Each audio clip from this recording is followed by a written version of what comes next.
Hello everybody, this is Moses from Out There Gardens. This is episode 73 of Gardening Without Edits. Talking fast now because the smoke is it's getting really bad right now.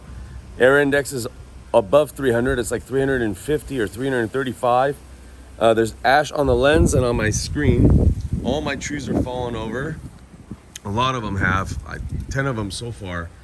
And winds at about 40 miles per hour, 35 in my area at least. Everybody just be safe, and hopefully your power doesn't go out today. So I gotta get back inside. Let's go. Happy gardening, everybody. Let's go, Lulu.